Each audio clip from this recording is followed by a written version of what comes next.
Have you ever watched a magic show? Here's something to think about. If magic were real, what would be the most logical and likely way for it to exist in our world? Today's film is The Prestige, a story about two genius magicians locked in a fierce rivalry, where one ultimately uses a magic performance as the perfect cover to carry out a murder plot. The film opens with renowned magician Angier falling into a water tank during a performance and drowning. His rival Borden happens to be at the scene, and given their long history of bad blood, the judge holds Borden responsible for Angier's death. Borden is sent to prison and sentenced to execution. Shortly after his imprisonment, a man claiming to represent Lord Caldlow visits Borden to purchase his magic tricks. He specifically wants Borden's greatest illusion, the transported man. At first, Borden refuses to sell his masterpiece, but then the visitor plays his trump card, Borden's daughter. Once Borden is executed, his young daughter will become an orphan and be sent to a workhouse, a place hardly better than prison. The man promises that if Borden cooperates, Lord Caldlow will adopt the girl and ensure she's provided for the rest of her life. As a gesture of good faith, he brings Angier's magic journal, which contains all of Angier's insights and secrets about magic. Borden is deeply intrigued. Back in his cell, he immediately starts reading, and the story flashes back to that unforgettable year of 1897. It was the Victorian era, a golden age for magic. Two exceptionally talented young magicians emerged during this time, Angier and Borden. Angier was complex and worldly, a natural showman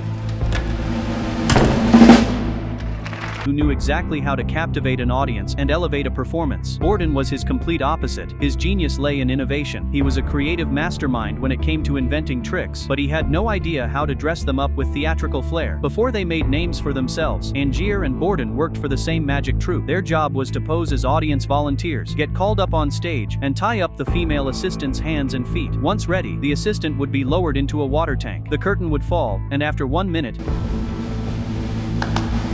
she'd escape her bonds and reappear outside the tank. Day after day, same routine. Backstage one day, Borden started complaining. He believed magic should constantly evolve rather than stay safe and stagnant. Angier and their engineer Cutter mocked him from the sidelines, challenging him. "All right then, come up with something new. Can you invent a trick that no one else can copy?"